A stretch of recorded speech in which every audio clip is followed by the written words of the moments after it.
Hello guys, Guided by Jesus here. How's it going? I've been asked often to do tips of how to win in Clash Royale, so I'll be starting a new series now to elaborate on the fundamentals and the key components that, if applied together, can lead to victory in the game.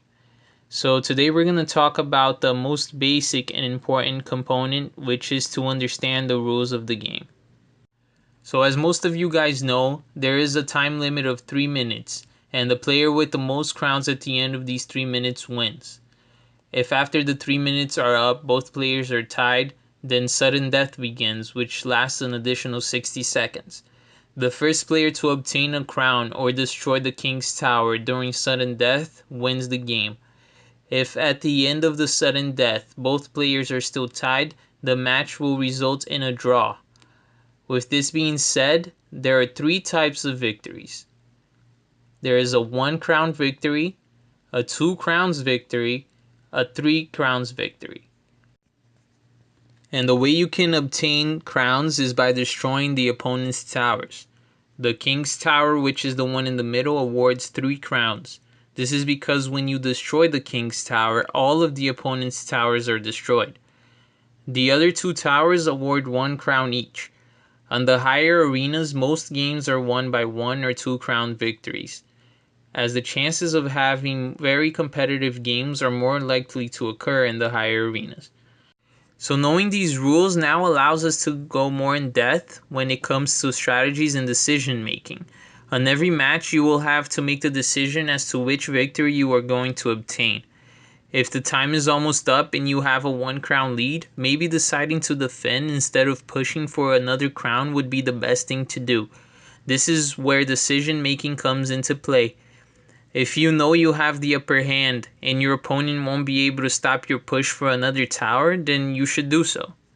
However, after destroying one of the enemy's towers, if there is plenty of time left on the match, continuing to attack instead of just defending is most likely the best thing to do, as your opponent may gain momentum in the game and destroy one of your towers. In this occasion, you will need to decide whether it's the best thing to go for a second tower or the king's tower. And it's usually smarter to go for the second tower, as the king's tower has a lot more HP. It has about 60% more HP than a regular tower. This means you have to deal a lot more damage to it in order to destroy it. Going for the king's tower is a good idea if the king's tower is already weakened by a considerable amount by the troops that might have survived from the attack on the first tower you destroyed. If you know your opponent will be able to take down 2 of your towers, taking down the king's tower will grant you the win. Or regardless of whether you are afraid of if your opponent will take down 2 of your towers or not, if you see your opponent already compromised some of his troops on the opposite side of the map and you will have easy access to the king's tower, you might choose to do so. This might make him have to give up on his push in order to defend against yours. And if he doesn't give up on his push, then you're just gonna destroy his king's tower with ease and take the win. And one thing some players don't know is that the opponent's king is asleep during the beginning of the game.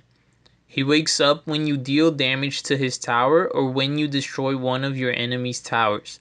It's not a good idea to deal damage to the king's tower when he is sleeping, because when he wakes up, he helps the opponent defend against your attacking troops.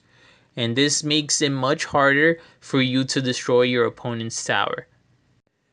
So knowing this might make you want to head over to the second tower before completely destroying the first tower, so that you will keep the opponent's king asleep and you'll be able to inflict damage to the second tower without having that king constantly shooting at your troops and making it harder and harder for you to take down the second tower.